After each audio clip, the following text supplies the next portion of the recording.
Namaskar, everyone. Today, globally, we have number of CEOs heading top companies from India. तो हमारे जो NRI समाज है, वो आज के दिन हमें बहुत इश्यूज देती है, जिसके कारण हम गर्व महसूस कर सकें. एंड जिस तरह से the world is going global and inter related, उसमें से वो समाज जो रूट्स छोड़ के गया है, वो किस तरह से कनेक्टेड रहता है. डायस्पोरा किस तरह से आपके लिए काम करती है या कनेक्ट करती है, और आप डायस्पोरा से कनेक्ट करते हैं, हम इस सेशन में उसको डील कर रहे हैं. हमारे बीच इस मंच पे एकेडमिशियंस हैं, कल्चरल कंजर्वेटर्स हैं, राइटर्स हैं from the Indian diaspora, and those who are studying the diaspora from India itself. We have Professor Dubey, Ajay Dubey ji, JNU में इंटरनेशनल स्टडीज के प्रोफेसर हैं और इन्होंने डायस्पोरा पे काफी रिसर्च किया है. Divya ji has worked quite a lot in Indian literature. Hindi में लिखती भी हैं, पोएट्रीज लिखती हैं, कहानियां लिखती हैं, कम्युनिकेट करती हैं और अपनी भाषा को प्रिजर्व करती हैं. मैडम से हम लोगों ने पहले भी इंटरैक्ट किया है. सरिता जी भोजपुरी को कंजर्व करने के लिए बहुत ही पैशनेट हैं. सरिता जी ने काफी काम किया है, भोजपुरी गीतों का कलेक्शन किया है, उनको प्रिजर्व किया है और उसको यूनाइटेड नेशंस तक पहुंचा के वर्ल्ड के कल्चरल हेरिटेज तक में नाम दर्ज करवाया है. तो हमारे पास जो पैनलिस्ट हैं, उनका एक एक्स्ट्रा ऑर्डिनरी कॉन्ट्रीब्यूशन है. They have made extra ordinary contributions in their own way to preservation of the heritage with which they are connected. And we have an academician who had made extraordinary efforts to study them and to bring to us the actual collected study from various countries of Indian diaspora. तो पहले शुरू करते हैं professor Ajay Dubey ji से कि उनकी studies में क्या क्या निकला, अगर हमें संक्षिप्त में बताएं. धन्यवाद. सबसे पहले तो मैं ऑर्गेनाइजर्स का आभार व्यक्त करूंगा कि उन्होंने ये फेस्टिवल ऑर्गेनाइज किया और मुझे इनवाइट किया. जैसा कि आज का विषय है डायस्पोरा, और डायस्पोरा में भी गिरमिटिया डायस्पोरा, जो कि लोग इंडेंचर्ड वर्कर के रूप में एग्रीमेंट के अंदर बाहर गए थे. जैसा आप सब जानते हैं, दो तरह के डायस्पोरा हैं हमारे, जो भारतीय मूल के लोग जो बाहर गए हुए हैं. एक तो वो जो जब हमारे यहाँ उपनिवेशवाद था तब गए थे या उससे पहले गए थे, और दूसरा जो हमारा जब स्वाधीनता हुआ उसके बाद गए थे. दोनों में काफ़ी अंतर है और उनके भाषा, उनके लेजेंड्स, उनके कल्चर, वो सारे भी बहुत ही डाइवर्स हैं. जो स्वतंत्रता के बाद गए हैं वो तो जेट सेट इंडियन हैं, 1 फुट हियर 1 फुट देयर, तो उनका तो कनेक्शन बना हुआ है. लेकिन जो जहाज से गए थे, जो जहाजी भाई हैं या जो उसके पहले गए हुए थे, वो ऐसे गए हुए थे जिनमें बहुत 4-5 जनरेशन तक भारत सिर्फ इमेजिनेशन में था. यहाँ की भाषा, यहाँ की संस्कृति, यहाँ की लेजेंड सिर्फ उनकी इमेजिनेशन में था. और वो इमेजिनेशन, जैसा कि आप जानते हैं, भारत खुद ही बहुत विभिन्नता का राष्ट्र है. उन्हीं विभिन्नताओं के साथ वो पूरे विश्व में फैला हुआ था. तो जब हम गिरमिटिया के लैंग्वेज लिगेसी की बात, कल्चर की बात करते हैं, तो ये समझना होगा कि ये डाइवर्स है. भारत की हर तरह की जो विभिन्नता है इसमें अभी भी है, उसमें प्रचलित है. दूसरा कि वो अलग अलग उपनिवेश जो कॉलोनियल कंट्री थे उनके अंदर गए, तो वहाँ पे जो उनका एसिमिलेशन, इंटीग्रेशन हुआ, उससे जो उनकी अपनी भाषा, अपनी कल्चरल जो चेंजेज आए, वो भी अलग अलग हैं. जैसा कि मैं संक्षिप्त में बताऊं कि जो अंग्रेजों के अंदर के जो उपनिवेशवाद थे वहाँ जब गए तो वहाँ पे भी हिंदी, भोजपुरी अलग अलग तरह से विकसित हुई। जैसे कि फिजी में वो कॉन्स्टिट्यूशन बनाते वक्त ही उन्होंने हिंदी में कॉन्स्टिट्यूशन बनाया, एक भाषा रखा जिसमें बनाया। मॉरिशस में, जैसा कि सरिता जी आपको बताएंगी, हिंदी को बहुत ही इस्तेमाल किया गया, सबको बताया गया इंडिपेंडेंस के टाइम में कि पढ़ो हिंदी सभी हिंदू, ये ऋषियों की भाषा है, जिससे वो पढ़ने से उनको अपना नाम लिखने आ जाए, उससे उनको वोटिंग राइट मिल जाए। तो उसी तरह से जो फ्रेंच में जो गए हुए थे वहाँ पे उनके लैंग्वेज तो ख़त्म हो गई। तमिलनाडु से जो लोग ज़्यादा गए थे वहाँ पे, केरला से गए थे, साउथ इंडिया से, तो ख़त्म हो गई। लेकिन जो हिंदी के लोग बहुत दूर गए कैरिबियन में, ट्रिनिडाद टोबैगो में, तो एक अंग्रेजों के अंदर रहते हुए भी वो अपने लैंग्वेज को बिल्कुल खो दिए, क्योंकि उनके बहुत तरह की उन पे परेशानियां थी। लेकिन अपनी सभ्यता और अपने कल्चर को भारतीयों से ज़्यादा इंटैक्ट रखे। उसी तरह से सूरीनाम, जो कि एक दूसरा था बगल का राष्ट्र जो डच था, वहाँ पे जो भारतीय गए वहाँ पे भाषा उन्होंने नहीं खोया।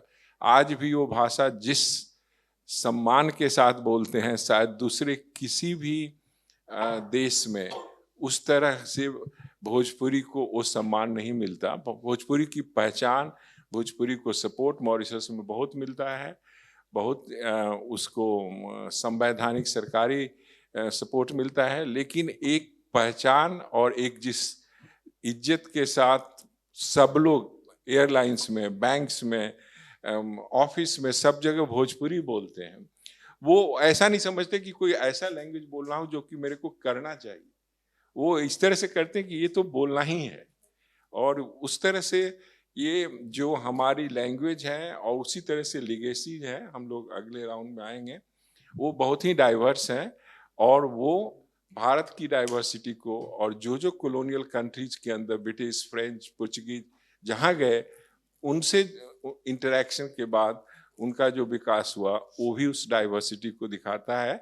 और मैं यहीं पे ख़त्म करता हूँ कि सब होने के बावजूद भी भोजपुरी एक ऐसा लैंग्वेज है जो कि वो हमारे यहाँ भोजपुरी एक रीजन से आइडेंटिफाइड होता है, लेकिन विदेश में भोजपुरी, डायस्पोरा में भोजपुरी, उन सारे लैंग्वेज को, बिहार के रीजनल लैंग्वेज हैं, अंगिका हो, मगही हो, सब भोजपुरी के अंदर आ गए हैं। तो अलग उनकी पहचान नहीं है, लेकिन वही भोजपुरी के रूप में वहाँ प्रतिष्ठित है। तो अब जैसा सर ने बताया अभी कि डायस्पोरा ने स्टेप लिया है ज़्यादा लैंग्वेजेस को प्रिजर्व करने में, या अगर लैंग्वेज को लूज भी कर गए तो उस कल्चर को प्रिजर्व करने में, चाहे वो गिरमिटियाज हो या नॉन गिरमिटियाज। अब सवाल ये उठता है दिव्या जी एंड सरिता जी कि डायस्पोरा ज़्यादा क्यों स्टेप लेती है। जैसे अभी बहुत सारे यंग लोग इस कमरे में बैठे हैं, वो उस लैंग्वेज का उतना यूज़ नहीं करेंगे, लेकिन डायस्पोरा बार बार उस लैंग्वेज को रीइन्वेंट करना चाह रही है, बचाना चाह रही है, प्रिजर्व करना चाह रही है। What could be the reason behind that thought? और यहाँ पे जो लोग उसको छोड़ते जा रहे हैं, उसके पीछे क्या हो सकता है? आपकी स्टडी और ट्रैवल्स में आपको क्या लगता है आपने डिस्कवर किया reason? First of all, I should like to thank you and organizers of the National Nalanda Literary Festival for giving us such a beautiful platform to bring out our connectivity between India and the Indian diaspora. There is a big, huge, very warm and deep, profound connectivity between हमारे भारत से और गिरमिटिया देशों से, और वो बने रहे हैं जब से हमारे पूर्वज लोग आए। और आज मैं देखती हूँ कि जैसे प्रोफेसर अजय दुबे जी मॉरिशस 1987 में आए थे, उन्होंने पढ़ा लिखा, वहाँ PhD किया और ऑब्ज़र्व किया। तब से और आज एक बहुत बड़ा ज़्यादा ही अवेयरनेस बन गया है, एक बहुत ही ज़्यादा लोग इस पर विचार कर रहे हैं। सो यूनिवर्सिटीज़ में स्टडीज़ हो रहे हैं, कई यूनिवर्सिटीज़ में इसके बारे में डिपार्टमेंट सेंटर्स है। जैसे प्रोफेसर चंद्रशेखर भट्ट एक पायोनियर रहे हैं, जिन्होंने हैदराबाद में first diaspora centre, Indian diaspora centre को शुरू किया। और वो जब शुरू किया ऑन एन एकेडमिक लेवल, उसके लिए पैसा खोजे, कठिन था, लेकिन उसके लिए ग्रांट खोजे और हैदराबाद यूनिवर्सिटी में उसको भेजा। उसके बाद अजय दुबे जी ने भी बहुत सारे काम किए हैं अनेक देशों में। उसके बारे में जब बोलते हैं, सोचते हैं, और ODI भी NGO सेटअप किए हैं। और फिर उसके बाद अनेक देशों में, कैरिबियन देशों में, दक्षिण अफ्रीका, फिजी में, अलग अलग देशों में सब कोई इस अवेयरनेस पर काम कर रहे हैं। इसका मतलब है एक बहुत ही पॉजिटिव आइडिया है, जो क्योंकि पहले लोग सोचते थे कि Indian diaspora only the ODI or the how do you call it, the NRI के बारे में सभी बोलते थे, सोचते थे।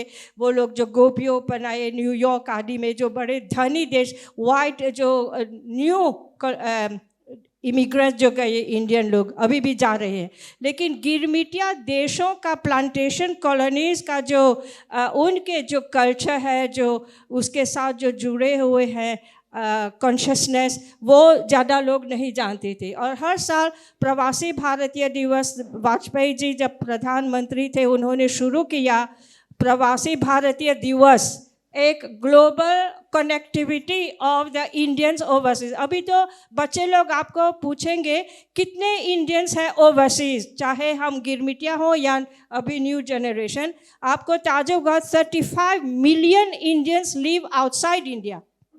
35 million people live outside India, and वो बहुत ही अपने, चाहे उनको परेशानी कुछ होते ही हैं, ये तो होता है कि ethnic problems, linguistic problems, job का प्रॉब्लम्स और बहुत अनेक इस तरह का प्रॉब्लम होते हैं, लेकिन इसके बावजूद भी आप देखेंगे कि the global image of the Indian diaspora is really very very positive. और ये है कि अब इंडिया के प्राइम मिनिस्टर मोदी जी जब प्रवासी भारतीय दिवस 18 प्रवासी भुवनेश्वर में, उन्होंने वहाँ कहा कि वो चाहते हैं कि एक डेटाबेस बने भारत में, ताकि एक कनेक्टिविटी हो और उसमें यंग पीपल आए, ID और AI आदि को लेकर के ये जो गांव है जहाँ से लोग गए हैं उससे जुड़े, और उन बच्चों को डॉक्यूमेंटरी करें, वो उनको आवाज़ दिया जाए कि जाके खोज करें और उनको पोइट्री लिखें या कुछ भी लिखें, लेकिन उन रिकॉर्ड्स को उसमें डेटाबेस में बनेंगे। वहाँ मॉरिशस में वो आए हमारे 57th एनिवर्सरी सेलिब्रेशन में, और 11th को उन्होंने भोजपुरी में बात की, का हाल बा, and he coated songs from the गीत गवाए उसमें। तो इसका मतलब है उनके prime minister of a country when he is talking about that, it means that he is giving a new approach, a new look at the diaspora, Indian diaspora, गिरमिटिया देशों का, गिरमिटिया लोगों को, उनके पहचान, उनके रहन सहन, कैसे खाते हैं, कैसे। उन्होंने ये भी कहा कि in the universe there should be chairs on this Girmitiya in the several universities। और बनारस हिंदू यूनिवर्सिटी में अभी हाल ही में लास्ट वीक वाइस चांसलर ने सहमति दी कि an Indian diaspora a study center will be set up. And you must know that Banaras also has been one of the depot for the recruitment of Girmitia people. So that is, and it is in the heartland of Bhojpuri also. तो ये बहुत अच्छी बात है। अनेक जगहों पर ऐसे हैं, जैसे Calcutta ports authority also has set up for the first time 15 सितंबर को मैं वहाँ I was invited, और वहाँ पर जब शिप ने फर्स्ट शिप लेफ्ट कलकत्ता उस समय 15 सितंबर 1834 with the first 36 Girmitia, which means that awareness is being created. In Mauritius we have the Apravasi Ghat, which is already a World Heritage Site since July 2006. So awareness is created everywhere. In Suriname, you have My Bap statue. In Guyana, you have the Girmitia Foundation there put up by our friend Ashok Ramsaran. Awareness is being created. We just want आप लोग जो बच्चे हैं यहाँ पर जो पढ़ रहे हैं, आप लोग अपने सोच विचार को बाहर ये इन देशों पर भी आप जा सकते हैं. हम आपको मदद करेंगे. Come and study what is the type of Bhojpuri in Mauritius or in Fiji or in South Africa, how are the people living, how they have maintained. Exchange program हो सकता है. This Nalanda Literary Festival can be a munch for this type of exchanges.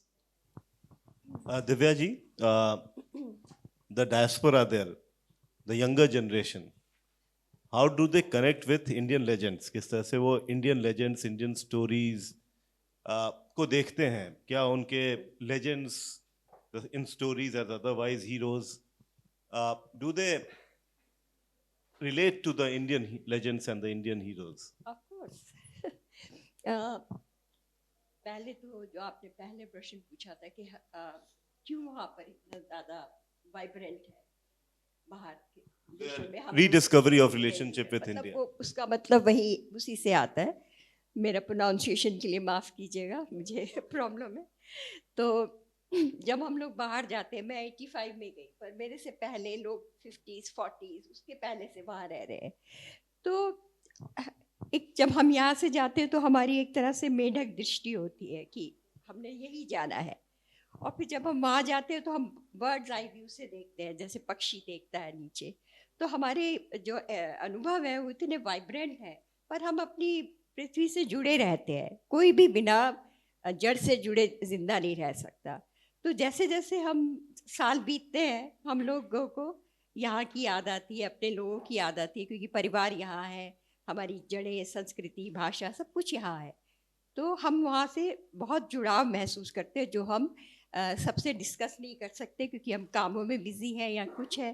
पर रात को जब हम अकेले बैठते हैं या शाम को आके घर में, तो तब हमें वही लगता है कि हम इस समय घर में होते, माँ के पास होते, वो माँ हमारे सिर पे हाथ रखती या पिता हमारी ध्यान करते, भाई करते. तो वहाँ पे बहुत अकेलापन रात को महसूस होता है, शाम को, व्यस्तता के बावजूद. तो फिर हम लोग लिखते हैं कि जो हम मिस करते हैं वो हम लिखते हैं. तो हालांकि प्रवासी साहित्य को बहुत लोग इस बात पे क्रिटिसाइज़ किया जाता है कि हम ये नॉस्टैल्जिया का साहित्य है. तो नॉस्टैल्जिया तो हमारी पावर है जिससे हम जुड़े हुए हैं भारत से.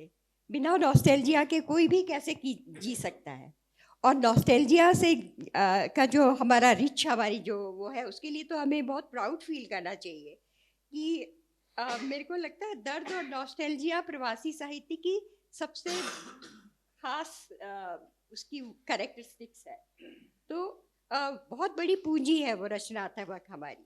तो और जो हमारी कहानियों, नॉवेल्स और कविताओं में निकल कर आती है, तो और वही भारत से बाहर हम वो इसीलिए ज़िंदा है. हमारी संस्कृति, भाषा बाहर क्यों ज़िंदा है ज़्यादा, वो इसीलिए है क्योंकि हम लोग नहीं भूले हैं. और हम लोग ज़्यादा, आपसे ज़्यादा वहाँ पर त्यौहार और तीज त्यौहार सब जो मनाते हैं. अब आपने कुछ सालों से देखा होगा, छठ भी इतनी ज़ोर ज़ोर से मनाई जा रही है. अगर उनके पास नदी नहीं है तो वो एक टब रख लेते हैं, पानी का टब रख के उसमें पूजा करते हैं. तो मतलब उनको इतना जुड़ाव महसूस होता है कि हम ये छठ करके लगेगा कि हम जैसे वही है, बिहार में ही है या जहाँ भी मनाई जाती है. तो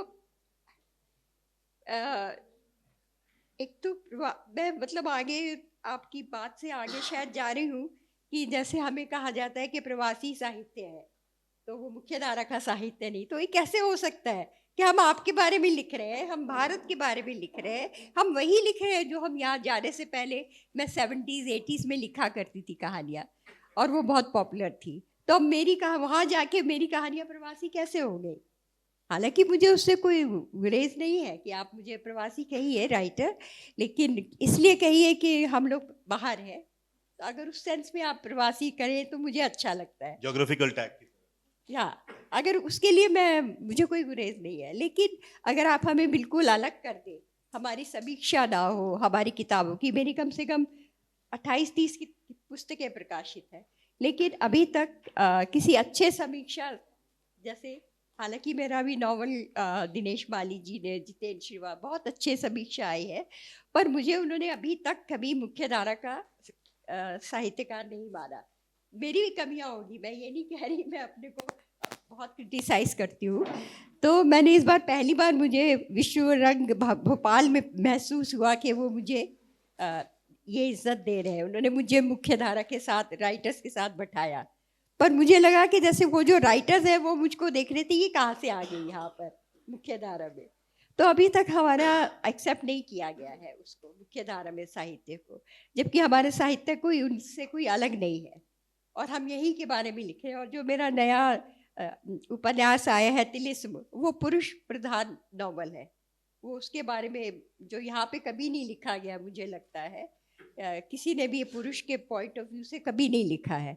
तो उसमें मतलब उसमें प्रवास का ऐसा कुछ नहीं है कि आप उसको प्रवासी माने। तो मेरी कहानियाँ भी ऐसे ही है, जो आज के जो अभी मेरा आया है प्रवासी संग्रह, अभी साहित्य अकेडमी में हुआ था लॉन्च 6 तारीख को, तो उसमें भी सारी कहानियाँ मॉडर्न विषयों पर है और जो सबको रेलिवेंट है, सबके लिए। तो मुझे लगता है कि मेरा समय खत्म हो गया। तो ये है कि दुनिया के कोई भी लेखक हो तो उनको आप उनके वह देश से जाने जाते हैं, ना कि अगर मैं भारत की हूँ, मैंने यहाँ पे पैदा हुई, तो मुझे भी भारत का लेखक माना जाना चाहिए। या जैसे टॉल्स्टॉय को आप अमेरिका के लेखक, शेक्सपियर को आप वहाँ के लेखक, ब्रिटेन के लेखक, तो सब अपने देशों के नाम से जाने जाते हैं। तो मेरा ये एक मुद्दा है कि हमें अलग मत कर दिए जाए, हम लोग आपका ही एक हिस्सा है। तो ये मेरा मुख्य मुद्दा है। मुझे मालूम नहीं कि मेरा सवाल हो जवाब कर लिया या और कुछ। तो फिर जो जितने यंग लोग हैं, जो लोग प्लान कर रहे हैं एनआरआई बनने का, आप बाहर जाके भी मनाएंगे छठी। वो एक पहला मैसेज आ रहा है। पर अब सवाल ये उठता है कि प्रोफेसर साहब, आपने जो स्टडी की है उसमें आपने बोला कि जो गिरमिटिया थे, अनलाइक अदर डायस्पोरास, वो लोग 4-5 जनरेशन तक बिल्कुल कट गए थे। तो व्हाई इज दिस कॉल, मतलब जब बिल्कुल कट गए थे तो ये डिस्कवरी या रादर देन डिस्कवरी, रीडिस्कवरी की उन्हें जरूरत क्यों फील होती है? ये 1834 में पहला गिरमिटिया का बैच मॉरिशस गया था और उस टाइम से लेकर के कांग्रेस के जब तक यहाँ पे शासन रही, तो कांग्रेस का ये मानना था 1930 में नेहरू ने एक अपना पेपर जारी किया था, एज वो चेयरमैन थे जब विदेश सेल के इंडियन नेशनल कांग्रेस में, कि जो भी देश से बाहर जा रहे हैं उनसे हमारा कुछ लेना देना नहीं है। वो वहाँ चले गए, वहाँ के नागरिक हो गए, अब उनसे हमारा कोई संबंध नहीं है, एक्सेप्ट कल्चरल चीज़ें के लिए हम कनेक्ट कर सकते हैं, लेकिन डिप्लोमेटिक सपोर्ट हमारा नहीं है। तो 1934 में पहला ट्रिप गया और जब तक कांग्रेस की शासन रही 1990 के लगभग तक, तब तक ये रहा कि ये लोग विदेशी हैं जैसे कि कोई भी विदेशी। तो ये इतने सारे जनरेशन इंडिया से कट ऑफ हो गए, एक्सेप्ट मॉरिशस जो कि बहुत नज़दीक था, जहाँ 70% आबादी भारतीय मूल के लोगों की थी, जहाँ नेहरू ने भी अपने पॉलिसी में एक्सेप्शन किया। इसके इंडिपेंडेंस के पहले ही वहाँ पे इंडिया का एम्बेसडर अपॉइंट कर दिया, हाई कमिश्नर अपॉइंट कर दिया, क्योंकि बहुत ही नज़दीक था और बहुत बड़े मात्रा में लोग रहते थे। बाकी सब जगह लोग कट ऑफ रहे 1990 तक। 90 में जब भारतीय जनता पार्टी की सरकार आई, तो इसको शुरू से आरएसएस का, जब नेहरू ने कट ऑफ कर लिया था गिरमिटिया से, तो आरएसएस का शुरू से पत्राचार सारे ऑर्गेनाइजेशन से होता था, तो उनकी कनेक्टिविटी बनी हुई थी। तो जब बीजेपी की सरकार आई तो इन्होंने डायस्पोरा को पॉलिसी को उलट दिया, प्रोएक्टिव डिसोसिएशन से उन्होंने प्रोएक्टिव एसोसिएशन कर दिया कि हम इसके साथ जुड़ेंगे, हमारे लोग हैं, हमारे इनको ले गया है डिसेप्शन के अंदर, इनको मिसगाइड करके, और ये हमारे लोग हैं, भारतवंशी हैं, हम इनसे भारतवंशी बोल के बोला हमारे बच्चे हैं, हम जुड़ेंगे। तो वो एक जो खोज शुरू हुई और जोड़ने की जो प्रक्रिया शुरू हुई, वो दोनों तरफ से जो बहुत दिन से पब्लिक की जो एक चाह थी कि हम कनेक्ट करें, और एक सरकार की चाह थी कि नहीं हमें कुछ नहीं करना है। ब्यूरोक्रेसी को क्लियर इंस्ट्रक्शन था कि किसी भी एम्बेसी में डायस्पोरा को कोई प्रेफरेंस नहीं देना है। वो चीज़ें एक बार जब ब्रेक हुई तो ये दोनों में कनेक्टिविटी का एक प्रोसेस शुरू हुआ। और जैसा सरिता जी ने बताया, प्रवासी भारतीय दिवस, भारत सम्मान जो इनको भी मिला हुआ है, और बहुत सारे ऐसे भारत को जानो, बच्चों को वहाँ से ला करके पूरा देश घुमाना और यंगस्टर को ला करके और उनको दिखाना कि भारत वो चूहों का देश, वो हाथी का देश, वो किंग का देश नहीं है, बल्कि एक मॉडर्न कंट्री है। और वो जो इमेजिनेशन जो उनके साहित्य में, उनके जो घर के कहानियों में, दादी के कहानियों में था, पुराने 150-200 साल पहले भारत का, उसको बदल के मॉडर्न मीन्स जो आ गए, जैसे इंटरनेट आ गया, टेलीविजन आ गया, सिविल एविएशन इतना सस्ता हो गया कि लोगों का आना जाना शुरू हो गया। तो ये जो गिरमिटिया के लोग जो पहले इमेजिनेशन से जनरेशन आफ्टर जनरेशन भारत को समझते थे और जोड़ने की कोशिश करते थे, वो एक मॉडर्न रियलिटी बेस्ड कनेक्शन में बदल गया। और इसलिए अब एक दूसरे को, उनको कल्चरल बहुत चाह है, और भारत को ये चाह है कि चूंकि हम लोगों ने इनको इतना दिन तक उपेक्षित रखा, हम पॉलिसी आफ्टर पॉलिसी ला करके इनके साथ जोड़ें और इनके साथ डिप्लोमेटिक, इकोनॉमिक और सबसे ज़्यादा कल्चरल कनेक्शन करें। और उसमें सबसे ज़्यादा भूमिका रही आरएसएस और बीजेपी के सोच की, जो शुरू से इनको भारतवंशी मानते थे और इनसे कनेक्ट करना चाहते थे।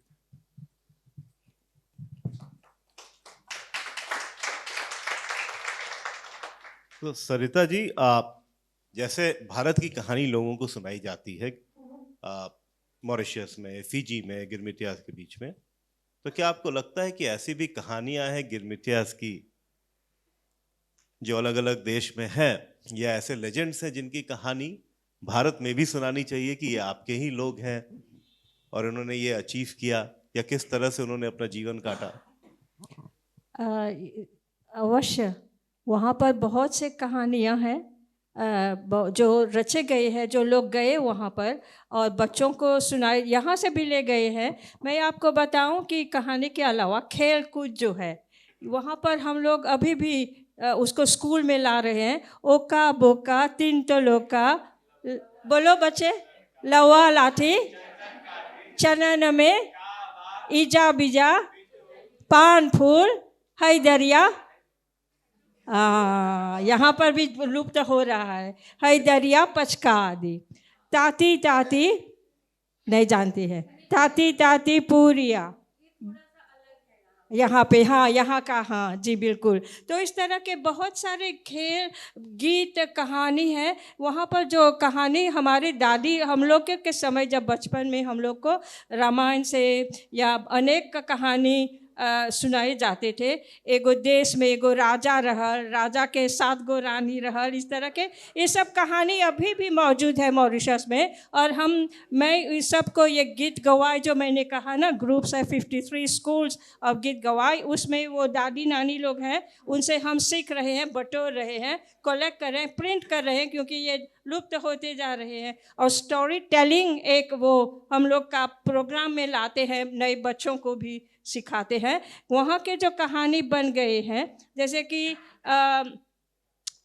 मुड़िया पहाड़, मुड़िया पहाड़ एक पहाड़ है वहाँ पर, पीटर बोस नाम है उसका। तो वहाँ जब गिरमिटिया लोग उस समय 1800 में वो दूध बेचने या कोई कहीं खेत में जा रहे थे, तो वो पहाड़ देखा और उसका नाम डाला, वो मूड़ी की तरह है, मूड़ी है मतलब ना सर, हाँ, मुड़ी की तरह, तो मुड़िया पहाड़। और उस पर जया भादुरी जब चेयरपर्सन थी चिल्ड्रन फिल्म फेस्टिवल का, वो वहाँ पर आकर के एक फिल्म बनाई उस पर, documentary, stone boy. Stone boy का है, मैं थोड़ा समय है यदि तो मैं सुना दूँ कहानी। समय है 10 मिनट, तो फिर वो छोटा कहानी है। तो वो कहानी, वो जब दूध बेचने जा रहे थे, एक लड़का शहर में पोर्ट लुइस में आ रहा था, तो वो वहाँ पहाड़ के जंगल में एक आवाज़ उसको आई नाच गाने का। तो वो जाकर के देखा, जब जाकर के देखा तो वो देखा कि परी लोग नाच रहे थे वहाँ। और तो उन लोगों ने कहा तुमको हम सुना सकते, तुम बैठ सकते हैं यहाँ पर सुन सकते हो, लेकिन किसी को मत बताना, अब बताओगे तो तुम पाषाण बन जाओगे। और वो लड़का बस उसके घर में लोग कहते हैं कि अरे रोज़ देर से क्यों आ रहा है लड़का, ये कुछ तो सयान लड़का सयान हो गया बा, अब एक शादी चाहेला करे के। अब शादी खातिर लड़की खोजल गए और उनका शादी होल। अब बाराती जब आवता तो गीत गाना सुनल जाता, और गीत गाना जब सुनल जाता तो सब लड़का तो बहुत एक्साइटेड होगा दूल्हा, और सभी को दिखाया कि देखो ये यहाँ परी लोग नाच रहे हैं, तो वो पाषाण बन गया, वो स्टोन बन गया। तो उसी से ये स्टोन बॉय की कहानी है, ये मुड़िया पहाड़। तब से लोग बोलते हैं ये मुड़िया पहाड़ वही है। दिव्या जी, आप कुछ संक्षिप्त में बताएंगे कि किस तरह से हिंदुस्तान की कहानियों को और वहाँ की कहानियों को एक तरह से मिलाया जाता है, या उनमें बीच में किस तरह से सामंजस्य बनाया जाता है? मैं एक बात कहना चाहूँगी कि जितना गिरमिटिया लोग या जो इन कंट्रीज़ के लोग हैं, क्योंकि मैंने काफ़ी दौरा किया मॉरिशस का और फिजी और उसके सारे आइलैंड्स में गई और मैं उनसे मिली, तो मुझे लगा कि सिंगापुर में और न्यूजीलैंड, ऑस्ट्रेलिया, सब जगह है ये लोग जो है, पर ये लोग हमसे कहीं ज़्यादा जुड़े हुए हैं भारत से। वो इसलिए कि ये लोग कट ऑफ हो गए। हम क्योंकि द्रुत आप उस कहिए या जो प्रोफेशनल थे, जो पढ़ लिख कर गए और जो वहाँ पर काम करते हैं, उनके पास इतना शायद वो नहीं था, और वो बहुत जुड़े हुए थे भारत से। हमारा आना जाना लगातार लगा रहता है। तो हम लोग इतने ज़्यादा, अब हम कुछ सालों से हमने शुरू किया है, जैसे आप कह रहे हैं कि आरएसएस और बीजेपी के उसके बाद से बहुत ज़्यादा अवेयरनेस हो गई, तो हम लोग वापस अपने और कल्चर में और उसमें जा रहे हैं। लेकिन इन देशों के लोग वहाँ से कट ऑफ थे ऑलरेडी, तो ये इन लोगों ने ज़्यादा कंजर्व किया, इन लोगों को ज़्यादा भाषा और उससे जुड़े रहे। जबकि हमारे जो अमेरिका और ब्रिटेन के जो ये लोग हैं, ये लोग इतना नहीं जुड़ पाए। पर हमें मालूम है सब संस्कृति, पर हमने अब जाके कुछ सालों में हमने अपने बच्चों को पढ़ाना शुरू किया, और वो भी क्योंकि वहाँ पे शिक्षा में हिंदी नहीं है, तो हम लोग गुरुद्वारों में और मंदिरों में और हज़ारों बच्चों को पढ़वाते हैं, और बच्चों को दिल्ली लाते हैं और सबसे मिलवाते हैं, बॉम्बे और वो। तो ये लोग ज़्यादा जुड़े हुए हैं बनिस्बत हमारे। यानी कि भारतीय कहीं भी जाते हैं, थोड़े समय के बाद उनको लग जाता है कि हमारी भाषा हाँ। और हमारी कल्चर ही हमें हमारे जीवन को आगे मालूम बढ़ाती है कि है। भाषा और संस्कृति के बगैर किसी का भी, बच्चों का स्पेशली, हम लोग क्यों जुड़ रहे हैं? क्योंकि वो बच्चे जो है बिल्कुल राह खो देते हैं, और वो ड्रग्स में और उसमें। अमेरिका आप देखिए क्या हाल है उसका, उनके बच्चे बिल्कुल बेवान हो गए हैं, उनको अपनी संस्कृति भाषा से टूट के। तो हमें पता है कि हमें अपने बच्चों को कैसे जोड़े रखना है, और बिना भाषा और संस्कृति के वो बिल्कुल एक गुमराह पीढ़ी हो जाएगी, इसलिए हम ज़्यादा जुड़ रहे हैं। सर, एज अ एकेडमिशियन, सो किस तरह से आप देखते हैं कि ये जो रिलेशन है वो इंडिया का एक एसेट है, ग्लोबल एसेट है? बिल्कुल। ये जो कितना बड़ा एसेट? ये बहुत बड़ा एसेट्स है, इंडिया के लिए भी एसेट्स है, और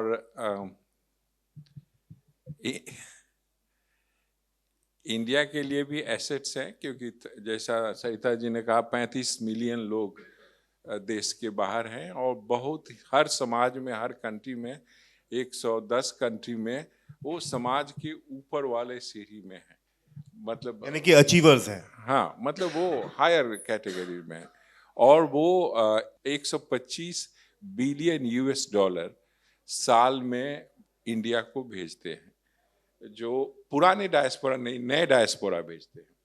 तो वो हमारे लिए भी एसेट्स हैं, वो हमारी प्रेजेंस 110 कंट्रीज में जहाँ भी जाते हैं वो हमारे एम्बेसडर हैं। इंडिया के स्पिरिचुअलिटी को, इंडिया के कल्चर को, इंडिया के फैमिली वैल्यूज को, इंडिया के डेमोक्रेसी को, सबको सब जगह उसी तरह से सिंबलाइज करते हैं।